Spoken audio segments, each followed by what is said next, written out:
Let's go right to Sheriff Mike Wade, candidate, Republican, 4th District, Congress, Virginia. Hey, Sheriff, good to have you with us. Yeah, thanks for being. Now, Sheriff, you don't live in the 4th District, right? You live in the 7th because you were originally going to run against Congressman Bratt.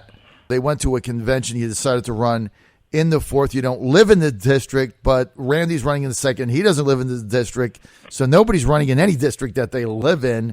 So let's get that thing out of the way. Doesn't matter. I did grow up in the 4th District, and I go to church in the 4th District. So I've got a lot of ties to the area in Richmond related to the 4th District. Okay, so you're not physically there, but you're involved in the area. Okay, Sheriff, so what a percentage of Henrico, of which you're sheriff of, is in the 4th District, just off the top of your head? A little less than 50% of the area in Henrico. Okay, so you got under 50% in Henrico. Now, you were going to originally run against Congressman Dave Bratt in a primary. That got changed to a convention, which I don't think you'd be able to beat him in that environment, to be perfectly candid. But what inspired you to change your mind and now seek nomination in District 4? Well, one of the things I never really announced I was running in the 7th because there was always a rumor that Randy Forbes may run in the 7th also. So, I mean, I wouldn't get in. And I had never considered the 4th until he decided he wasn't going to run in it. And at that point, I looked at it, and I think my possibilities of winning are much greater in the 4th District than they would be in the 7th District. Now, in the 4th District, Sheriff Wade, the way it's configured now, and let's be honest with each other, okay?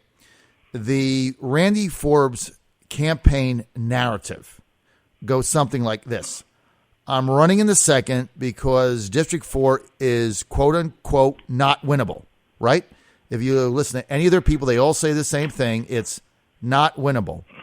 Yet, we checked back, and in 2009, the newly configured district was carried by Bob McDonnell for governor and Ken Cuccinelli for attorney general, and Bill Bowling for lieutenant governor lost the district by 150 votes.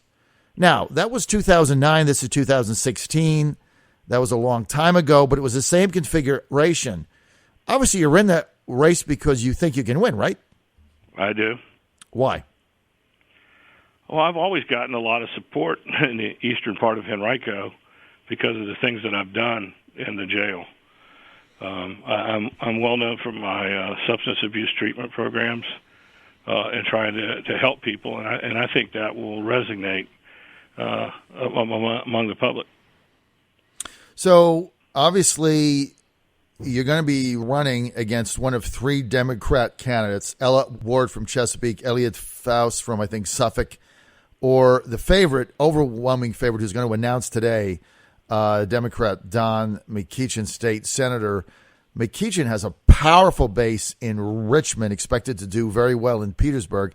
How would you overcome that? I think if people look at our resume and what we've done, I think I have a much better resume than he does as far as reaching out and helping people and working with people. And I've gotten a lot of support from areas that I never thought I would get. So I feel real good about running against him. So when you say you feel real good about it, what is your vision, Sheriff Wade, of some of the issues that you would have that would contrast yourself to Senator McEachin? Well, one of the things that I'm really well known for is substance abuse and mental health treatment in the jails. And those are 2 of the biggest problems facing the country today that I see. And to get up, to be able to go to Congress and advocate for those issues, and it really isn't all about money. It's about changing the way we do things. And I think I have a much better basis on that, and I think I have a platform that people would listen to in that area. All right, let's get to a couple key issues that I think are going to be issues in this campaign.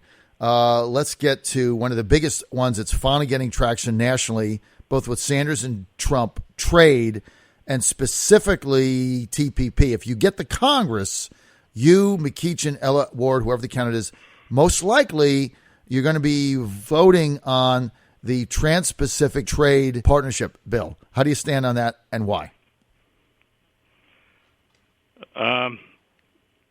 I'm not really I'm not really prepared to answer that question at this point in time. Okay, I understand.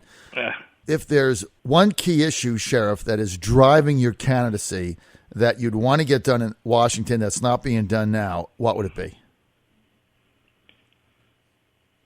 I think doing something with the mentally ill. I think it's a public safety issue. It's a gun control issue. And it needs to be addressed. Everything gets pushed down to the local level. And if we're going to push it down to the local level, that's where all the funding should be, I believe. I think we got to do away with a lot of the bureaucratic bull that's related to a lot of the issues and get the money to the people that actually do the work instead of putting it in bureaucracy.